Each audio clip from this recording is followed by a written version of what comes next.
Kristo Yesu akuzwe. Turihangana, gahunda zabaye nyinshi, ariko twagize abashyitsi, ubwo rero ntabwo bagenda baberetse ngo tubasuhuze tubishimire. Komeza kutwihanganira, turagira vuba. Ndagira ngo abavandimwe rero baje bahagarariye imiryango y'abihayimana begera imbere, noneho baraza kutwibwira buri wese, ubwo abahagarariye umuryango ari babiri cyangwa batatu baratwibwira amazina, noneho umwe atubwira iby'uwo muryango. Ndi guteganya ko ari iminota 3.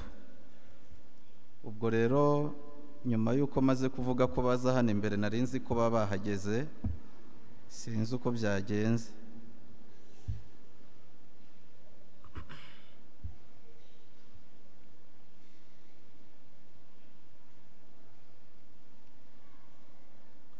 Ubwo mu muryango umwe baregerana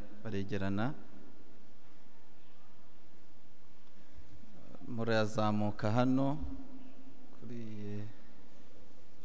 yego.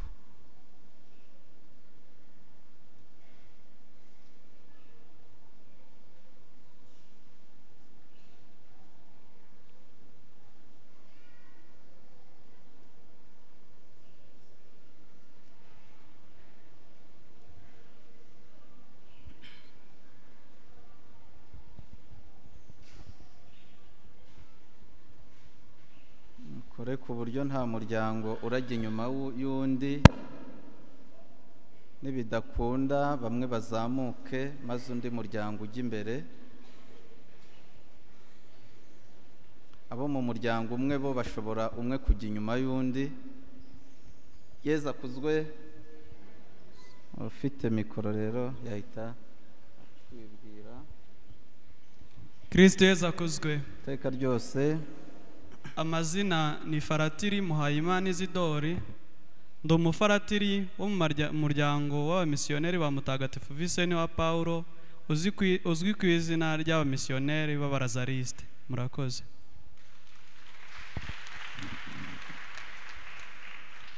Kristo Yesu akuzwe.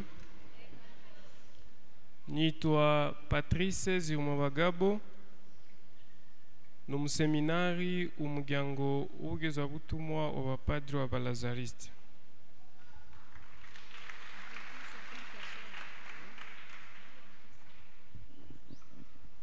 Kristo Yesu akuzwe.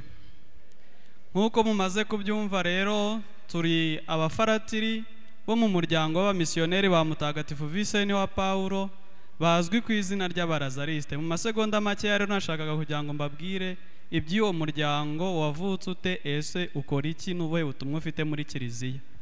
Ni umuryango rero washinzwe na Mutagatifu Vincent wa Paulo mu Bufaransa mu 1625. Vincent wa Paulo yari umupadiri akora ubutumwa bwe nk'umupadiri bwite wa diocese. Noneho mu butumwa yari afite yaje kubona yuko hari abantu bafite ibibazo bitandukanye, cyane cyane ubukene bwari bwugarije igihugu cye ndetse n'agace yakoreragamo ubutumwa.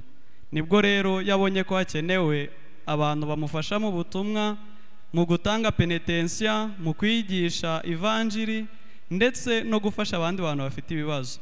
Nibwo yashinze umuryango rero w'Abarazariste ugizwe n'abapadiri, abafurere ndetse n'ababikira bitwa bari b'urukundo.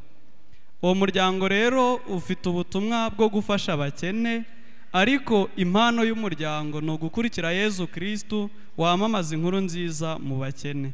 Bivuze ngo umuryango wibanda cyane cyane kuri babandi bafite ibibazo byo mu cyaro. Kristo Yesu akozwe. Twiteguye rero abajene benshi bazaza tugafatanya ubwo butumwa baturutse muri Paruwasi ya Gikondo. Murakoze.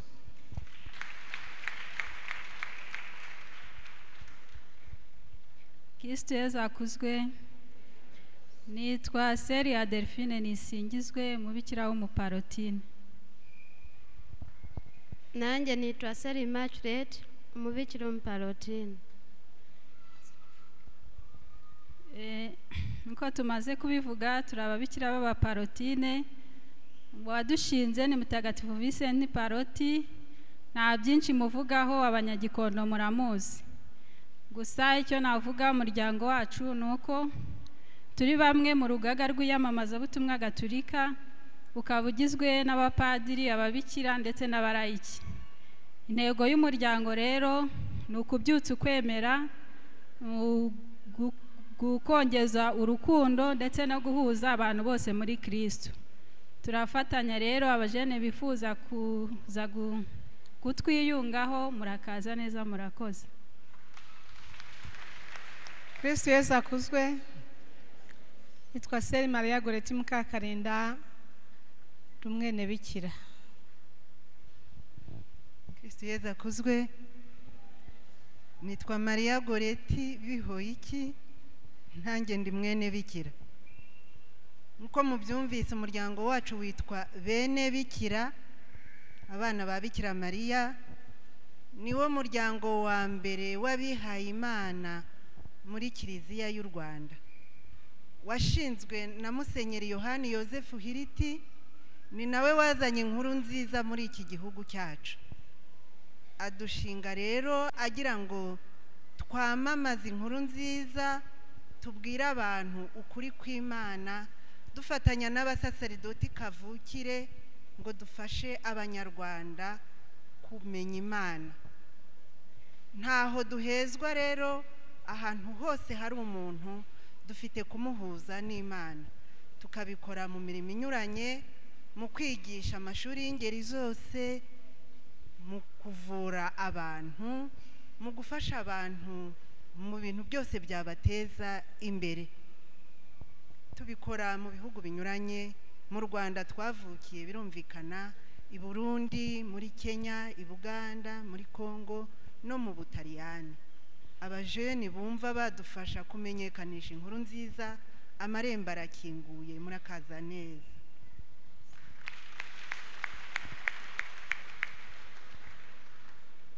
Kristo Yesu akuzwe. Nitwa Novice Marie Verena Kayitesi, umunovisi w'ababikira b'Asomusiyo. Nitwa Seri Brandine Marie Eugenie Musabimana, wandi umubikira w'Umusomusiyo. Nitwa Seri Pascazi Marie Therese, umubikira w'umuryango w'ababikira b'Asomusiyo. Umuryango wacu washinzwe na Mutagatifu Maria Eugenia wa Yezu, yawushinze mu 1839, awushingira mu Bufaransa. Yaragamije muri icyo gihe cye hariho kutitabwa kw'abari, abana b'abakobwa ntibakirwe mu mashuri, ariko babona ko icyo kintu gikenewe. Numva ko kurera umwari ari ukurera Kiliziya y'ejo, ari ukurera umubyeyi urugo rw'ejo. Nuko ashinga umuryango afite iyo ntego. Ubutumwa bwacu rero tubukora mu burezi butandukanye, ahariho hose, kandi intego yacu ni ukumenyesha Yezu ndetse no kumukundisha aho turi hose. Murakoze. Kristo Yesu akuzwe. Nitwa Mama Jacqueline Mukarugira, nk'abandi bo mu muryango w'ababikira b'inshuti z'abakene. Kristo Yesu akuzwe. Nitwa Novice Christine Imana Ishimwe, nk'abandi bo mu muryango w'ababikira inshuti z'abakene. Kristo Yesu akuzwe.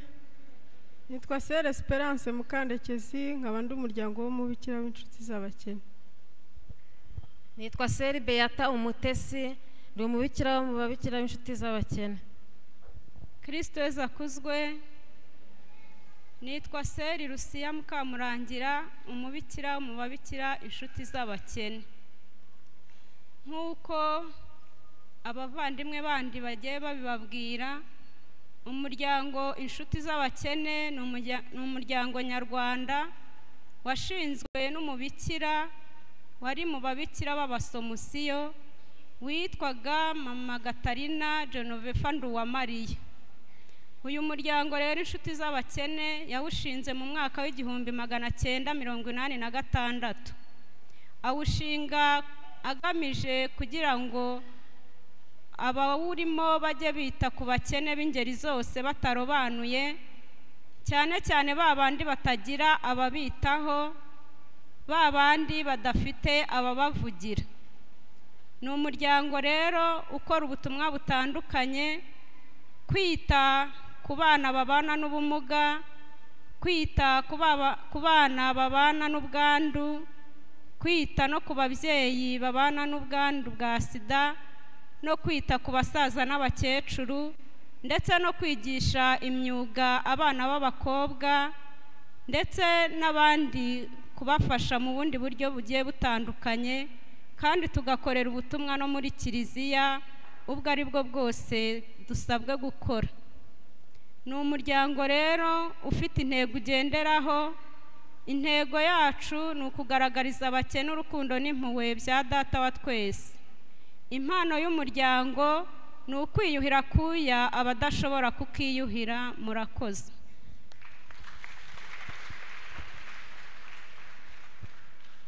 Kristo Yesu akuzwe. Nitwa Sere Magnifique Nzoyisaba, umubikira wo mu muryango w'ababikira babikira Mariya umwamikazi wa Karumeli.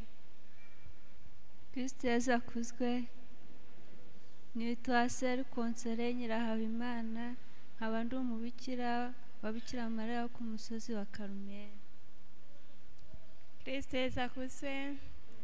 Nk'uko duhejeje kubivuga, umuryango w'ababikira babikira Mariya umwamikazi wa Karumeli ni umuryango washinzwe n'uwitwa Mama Elisea Olivier Molina mu gihugu cya Espagne mu mwaka w'1891.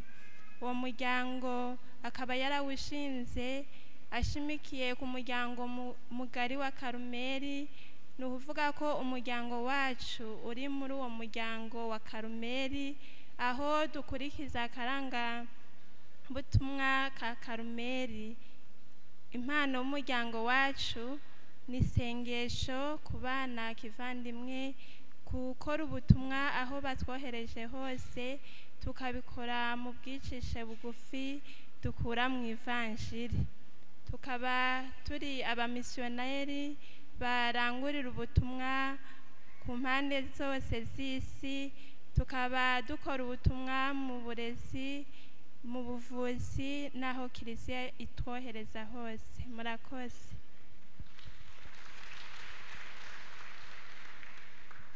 Kristo Yesu akuzwe. Nitwa Sir Anne Wangoi from the Daughters of the Heart of Mary. Here in Rwanda, I'm in the mission. I come from Kenya. Thank you.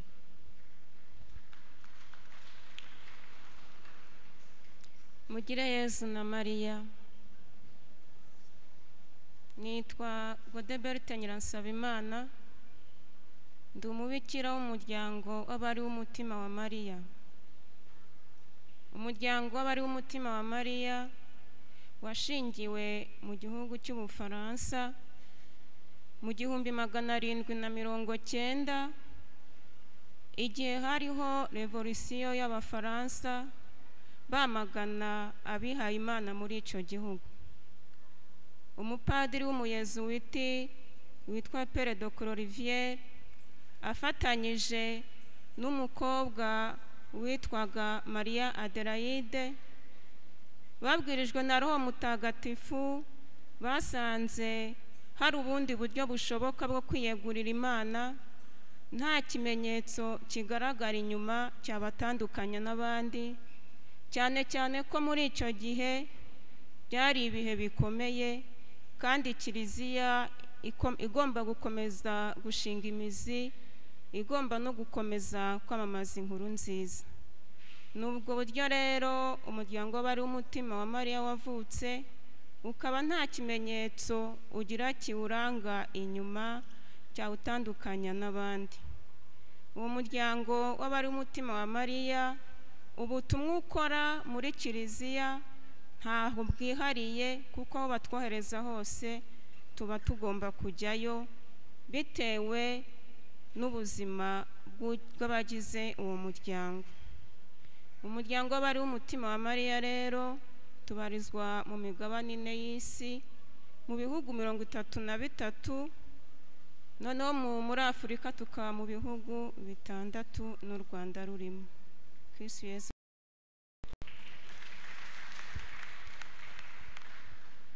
Kristo Yesu akuzwe. Nitwa Sere Antoinette Tusabe, umubabikira ba Mutagatifu Vicente wa Paulo w'Irusirara. Uwo muryango washinzwe n'umupadiri yitwa Joseph Bernard Munsi. Yabonye ko mu gihe cye abigaga ishuri bari abana b'abakire, abakene ntabwo bigaga, nuko abona gushinga uwo muryango agamije ko n'abakene nabo bagira amahirwe yo kwiga. Umuryango wacu ufite intego yitwa urukundo n'impuhwe. Mu bikorwa byacu byose dukora binyuranyije muri Kiliziya no muri rusange, tugomba kubikora tugaragaza urwo rukundo n'impuhwe. Abashaka kumenya byinshi ku muryango wacu bakwandika izi nimero: 079 12 26 8 25, izindi 078 41 93 98 2. Murakoze. Kristo Yesu akuzwe. Nitwa Seri Felicite Nyiransabimana, ndi mu muryango w'ababikira biyeguriye Roho Mutagatifu bazwi ku izina rya Seri Zoblate di Saint Esprit. Nimugire Roho Mutagatifu. Nitwa Seri Verena Uwiringiye Imana, wo mu babikira biyeguriye Roho Mutagatifu. Ababikira biyeguriye Roho Mutagatifu bashinzwe na Mutagatifu Elena Guerra mu 1882, batangirira mu Butaliyani, aho Elena Guerra ashinga umuryango yari afite icyifuzo cyo kumenyekanisha Roho Mutagatifu no kumukundisha abakristu muri Kiliziya, dore ko icyo gihe Roho Mutagatifu yasaga nk'uwibagiranye muri Kiliziya, ariko kubera inyota ya Roho Mutagatifu Elena Guerra yari afite, atangira icyo gitekerezo cyo gukundisha abandi Roho Mutagatifu, niho yahereye ashinga umuryango. Impano y'umuryango wacu nk'ababikira biyeguriye Roho Mutagatifu ni ugukunda Roho Mutagatifu, kumukundisha abandi no kumwubaha by'umwihariko. Ubutumwa bwacu tubukorera mu rubyiruko, mu mashuri, mu mavuriro, mu masantere spirituelle ndetse no mu bundi butumwa Kiliziya iduhamagarira. Tukaba twifuriza abajeni, tubasaba abakumva ko baza kudufasha kwamamaza Roho Mutagatifu, ni karibu, amarembo arakinguwe. Murakoze. Kristo Yesu akuzwe. Nitwa Sere Gisele Bugenimana, ndi umubikira w'umugabuzi w'amahoro ya Kristo Umwami.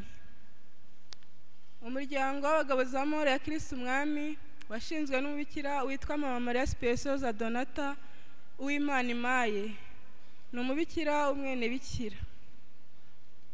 Umuryango wacu washinzwe mu mwaka wa 2000. Tugira impano y'ubuhuza. Ubwo buhuza burimo ibice 4: guhuza Imana n'abantu, guhuza abantu hagati yabo, guhuza abantu n'ibyaremwe, n'ubuhuza hagati yanjye ngewe ubwanjye kwihuza.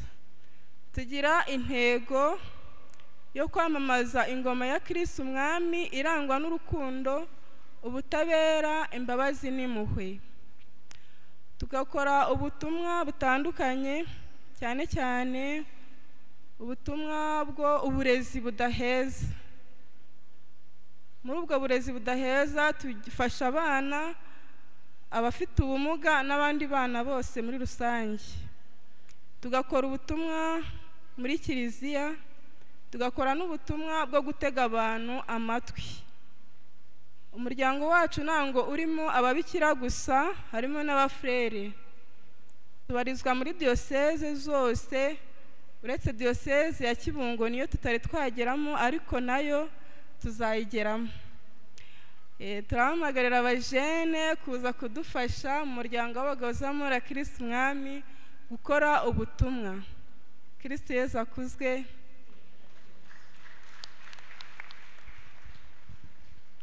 Kristo Yesu akuzwe. Nitwa Sœur Emilienne Mukakabera, umubikira w'umuryango w'ababikira ba Mutagatifu Francisco wa Asizi. Kristo Yesu akuzwe. Nitwa Sœur Marie Claire Nyiramugisha, mbarizwa mu muryango w'ababikira ba Penitente wa Mutagatifu Francisco wa Asizi. Kristo Yesu akuzwe. Nitwa Sœur Enata Musabye Maria, umubikira wo mu muryango wa Mutagatifu Francisco wa Asizi. Kristo Yesu akuzwe. Nitwa Sœur Marie Mukandagije, umubikira w'umuryango wa Penitente wa Mutagatifu Francisco wa Asizi. Umuryango wa Penitente washinzwe na Padiri Constantin Blonder afatanyije n'umukobwa Maria Gisirena, ushingirwa mu gihugu cy'Ububirigi. Ubu ngubu uyu muryango ukorera ubutumwa mu Rwanda no hanze y'u Rwanda. Ubutumwa dukora nubwo kwita ku burezi, ubuvuzi, kwita ku bafite ubumuga ndetse no kwakira abagenzi bifuza aho bacumbika. Intego y'umuryango wacu ni ukugaragaza urukundo nyampuhwe mu bakene n'abaciye bugufi, kandi natwe tukabikorana ubwicishe bugufi. Murakoze.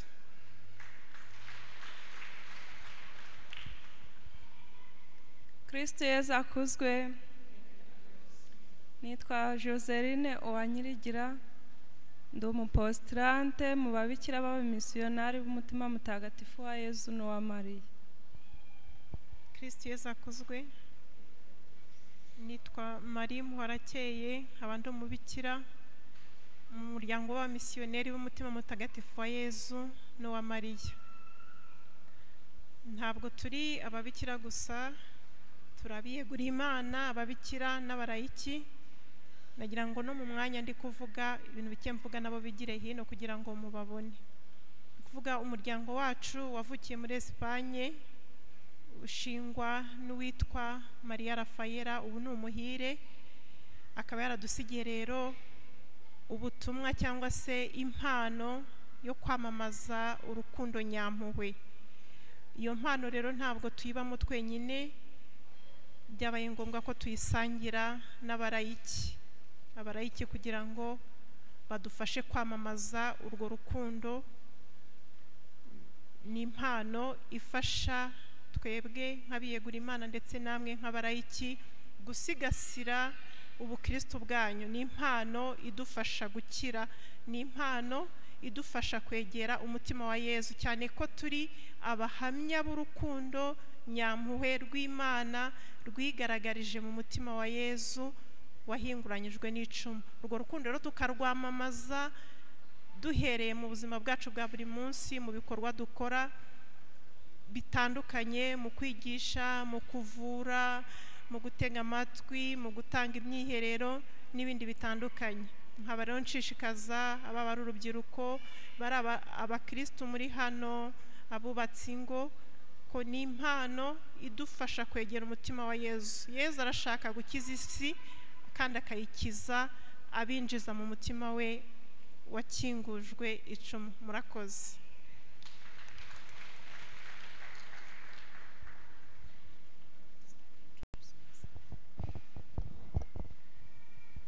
I am Sister Agostina of the Holy Family Sisters of Bordeaux.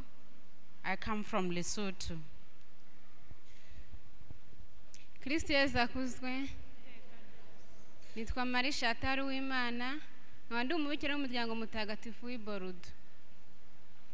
Abenshi batuzi ku izina Sainte Famille de Bordeaux. bavuga Bordeaux kubera ko twashingiwe i Bordeaux mu Bufaransa, tukaba twarashinzwe n'umuhire Pierre Bienvenu Noailles. Twatangiriye mu Bufaransa mu mwaka w'1820, ni mu gihe ni nyuma ya Revolution Française, mu gihe ubukristo bwari bwaratangiye gukendera, abantu batangiye gutatana. Noneho Pierre Bienvenu Noailles ari wadushinze, ashaka icyo yakora kugira ngo yongere agarure ubumwe, ukwemera n'urukundo mu bakristo. Ntabwo turi ababikira gusa, hari ababikira bahora basenga, hari abogeza butumwa, hari abiha Imana bari iwabo, dufite abapadiri ndetse n'ingo. Ibyo byose twese tugakorera hamwe kugira ngo dukore ugushaka kw'Imana, tukabikora kubera ikuzo n'icyubahiro by'Imana yonyine. Aho turi mu mugabane ine y'isi, ndetse hano muri Afurika aho turi mu bihugu 8 ndetse n'u Rwanda rurimo. Murakoze. Kristo Yezu akuzwe. Nitwa Nyirambonabucya Regine, nkaba nkorera ubutumwa mu muryango w'abogezabutumwa ba Somusiya. Kristo Yezu akuzwe. Nitwa Serumutesi Pacifique, nanjye nkaba ndi umwogezabutumwa wa Somusiya. Kristo Yezu akuzwe. Nitwa Seri Delphine Twagize Imana, nkaba nkorera ubutumwa mu muryango w'abogezabutumwa ba Somusiya. Kristo Yezu akuzwe. Nitwa Uwamariya Mediatrice, nkorera ubutumwa mu bogezabutumwa ba Somusiya. Umuryango wacu w'abogezabutumwa ba Somusiya washinzwe ku itariki 29 z'ukwezi kwa gatandatu 1997. Watangiriye muri paruwasi ya Shyorongi, ushinzwe n'umubikira wahoze mu babikira b'Abasomusiya. Ubutumwa bwacu rero tubukorera muri rubanda, twamamaza Yezu Kristo wazutse, kandi duharanira ko Imana ikundwa mu bantu. Dukunda kwegera abakecuru, abasaza, abarwayi, ndetse tugakorera no mu bana mu iyogezabutumwa ry'abana. Dukunda kwegera abapadiri kenshi, tubafasha mu butumwa butandukanye bwa Kiliziya, kandi tubafashisha inkunga y'isengesho. Kristo Yezu akuzwe.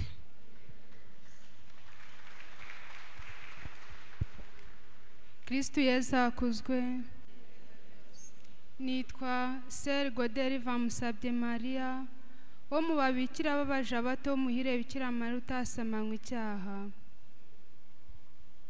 Kristo Yezu akuzwe. Nitwa Seri Marguerite Ndayizeye, wo mu muryango w'abaja bato b'umuhire Bikira Mariya utasamanywe icyaha.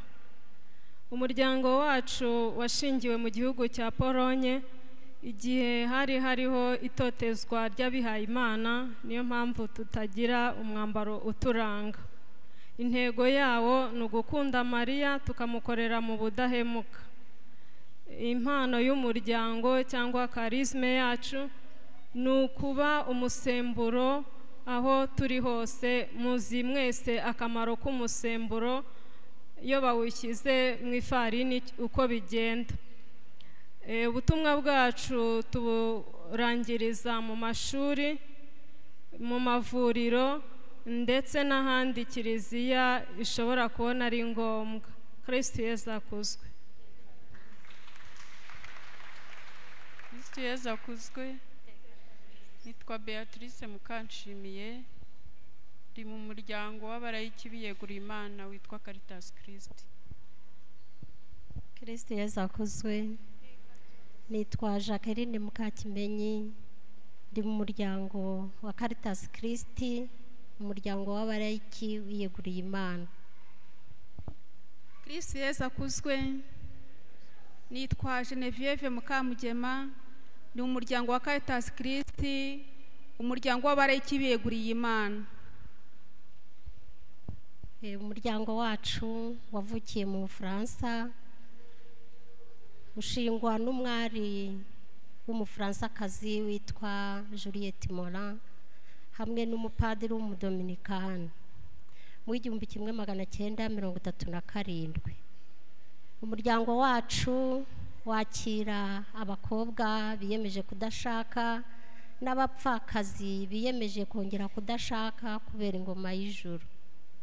Intego yacu ni ugukunda Imana no kuyikundisha abantu bose aho yadutuje. Nta mwambaro tugira, tubaho nk'abandi bose, ariko tukagira amasezerano nk'ay'abihaye Imana. Ikidutandukanya n'abihaye Imana ni uko tutagira umwambaro uturanga. Twiyambaza Mutagatifu Gatarina Wisiene. Icyo dukora, dusabira kiliziya buri munsi. Tugomba kugira isengesho risabira kiliziya mu nzego zose, ubundi tugakora akazi kacu uko buri wese abishobojwe, ariko tugakora neza kugira ngo tukitagatifurizemo. Umuryango ushingwa Yezu yabwiye Juliette ati ndashaka abatagatifu munsi. Niyo mpamvu rero natwe twitagatifuriza muri iyi si, tugatagatifuza n'abandi.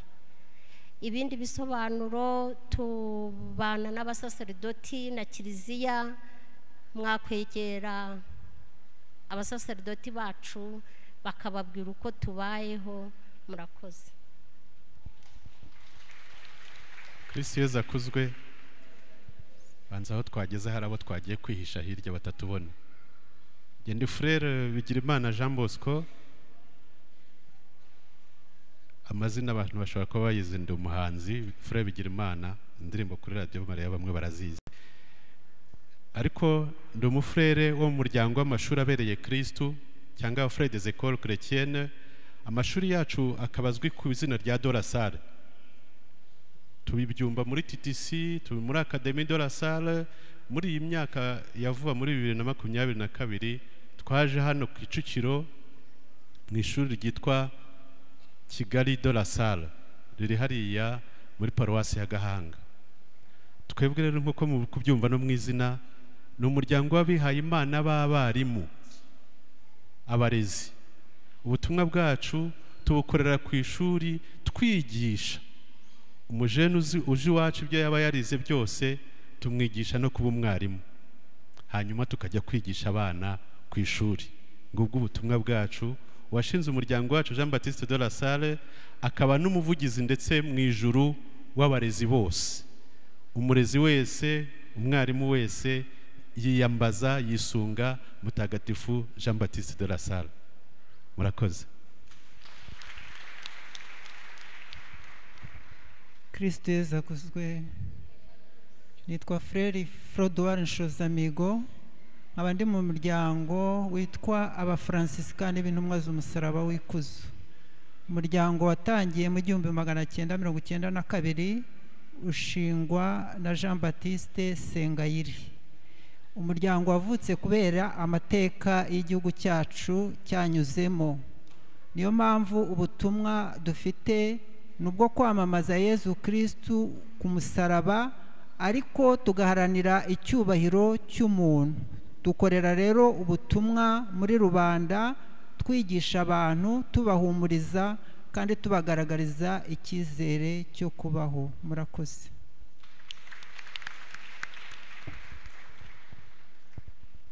Murakoze. Nitwa Frère Nanimbo Nigaba, umuryango w'abambari ba Jambo. Kristo Yezu akuzwe. Nitwa Frère Emmanuel Shimiyimana, mu bambari ba Jambo.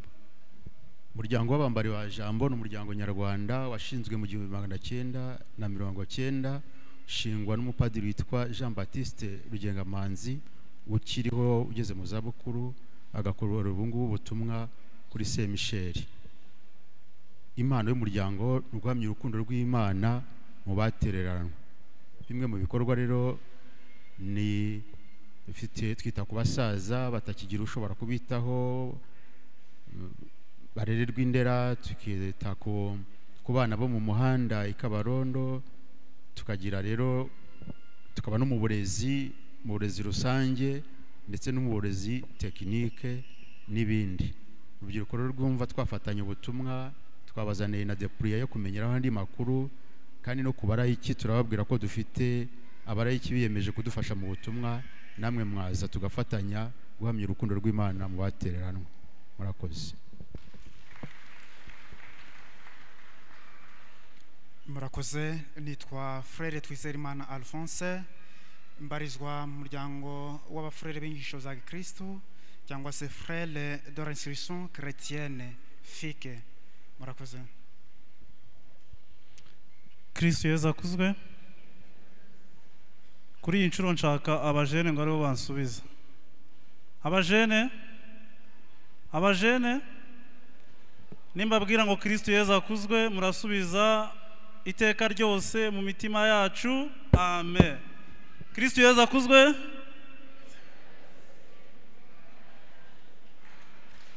Kristo Yesu akuzwe iteka ryose mu mitima yacu. Amen.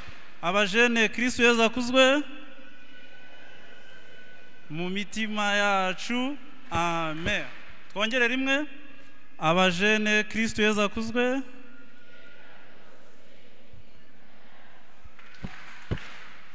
Murakoze cyane. Amazina ni Frere Ernest Nkunzimana, nanjye mbarizwa mu muryango w'abafurere b'inyigisho za Gikristo kimwe na mugenzi wanjye hano.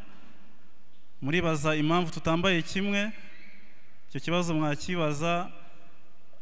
Twashatse kwambara gutya kugira ngo tubereke ko umufurere wambaye gutya ntabwo mujya mubona kenshi cyane, ariko uwambaye nkanjye mujya mumubona. Uyu ni umwambaro twambara mu minsi mikuru ndetse no ku cyumweru.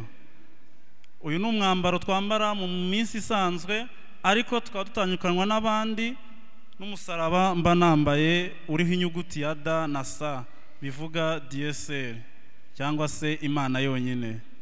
Mugenzi wanjye ababwira byinshi ku muryango waje. Umuryango wavukiye mu gihugu cy'Ubufaransa mu mwaka w'1819, ushingwa n'abapadiri babiri, Jean-Marie Robert de Lamennais na Gabriel Deye, wavutse nyuma y'intambara z'imvuru z'impinduramatwara mu gihugu cy'Ubufaransa. Abashinze umuryango rero babonye ko nyuma y'izo mvururu urubyiruko n'abana batoya bari baratereranwe. Bifuza ko rero hajyaho abantu bafasha urwo rubyiruko, babatoza inzira y'ubukristo, babamenyesha, bakabakundisha Kristo, ariko bakifuza ko abo bantu baba ari abantu biyeguriye Imana. Nuko twavutse rero, tuvukana n'ababikira, tugira ababikira, ariko muri Afurika baba muri Uganda. Umuntu uje mu muryango wacu ni urubyiruko, umukobwa cyangwa se umuhungu hagati y'imyaka 18 na 25. Impano y'umuryango ni ugukundisha no kumenyekanisha Kristo mu bana batoya n'urubyiruko, ariko bigakorerwa mu mashuri. Kristo Yesu akuzwe. Murakoze.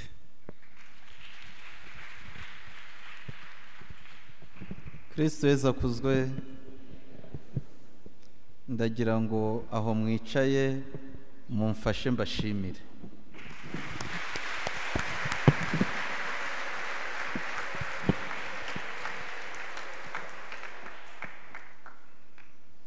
Ndabashimiye kuko mwihanganye, noneho mukaba mwateze amatwi, kandi mukaba mugiye no kutubera abahamya, mutanga ubutumwa b'abavandimwe bamaze kuduha.